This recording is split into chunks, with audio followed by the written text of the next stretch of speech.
فإلينا مرجعهم ثم الله شهيد على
وأنزل من السماء ماء فأخرج به من الثمرات رزقا لكم فلا تجعلوا على عبدنا فأتوا بسورة من مثله وادعوا بشهدائكم من الذي خلق لكم ما في الأرض جميعا ثم استوى إلى السماء فسواهن سبع سماوات وهو بكل شيء عليم. Camiler inancımıza göre en kutsal mekanlardır. Bu mekanlar kutsallığını ve önemli Allah'ın evi olmasından ve kıblemiz olan Kabe-i Muazzam'ın bir şubesi olarak değerlendirmelerinden almaktadır. Camilere cemaat olmak ise maddi ve manevi bakımdan o mübarek mekanı imar ve ihya etmek demektir. Camiler müminlerin genç, ihtiyar, zengin, fakir, yerli, yabancı demeden bir araya geldikleri gönül gönülen omuz omuza ibadet ettikleri kutlu mekanlardır. Camiler dua ve ibadetlerin topluca Allah'a arz edildiği, gönüllerin yıkandığı, üzüntü ve sevinçlerin paylaşıldığı kutsal yerlerdir. Camiler bilmediklerimizi öğrendiğimiz, dini kültürümüzün geliştirdiğimiz ilmi ve hikmet yuvaları, halk mektepleridir. Bu kutlu ocaklar, ümmet bütünlüğümüzün temel taşı, varlığımızın teminatı, dini ve ümmet birliğimizin ilham kaynağıdır.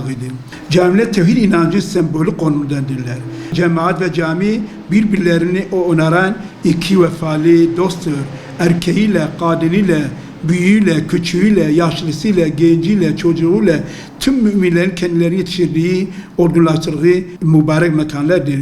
İslam din bu anlayışın yeryüzünde hayata geçilmesi camilerde hocalarımızın hakkı anlatmalarıyla mümkündür. Bugün İslam alemi camilere sahip çıkmadığı için en zelil dönemini yaşamaktadır. Katil, Siyonist, İsrail ve onun hamisi olan ruh hastası psikopat ABD Başkanı Gazze'de çağın zorbalığını, katliam ve soykırım yapıyor. Günümüzde İslam alemi Allah'a kulluk şuurunu kopmuş, yaratılış gayesini unutmuş, Kur'an'ın mesaj ve akamına sahip kesmiştir. Bu yaşam İslam coğrafyası için çok acı bir durumdur.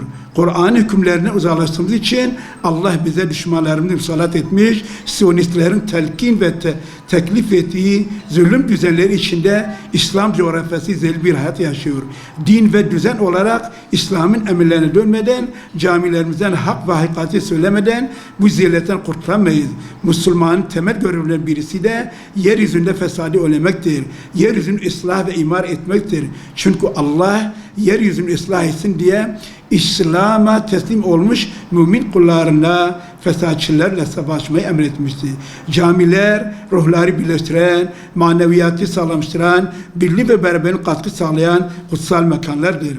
İslam dinde hayati bir öneme savunan camilerimiz Müslümanlar için sadece bir ibadet yeri değil, aynı zamanda adli davaların bakıldığı, savaş kararlarının aldığı, millet meclisi, parlamento, eğitim ve öğretim yapıldığı mekanlar olup Müslümanların kalbi olmuştur. Her dönemde İslam ümmeti cami yapımına gereken önemi vermiştir.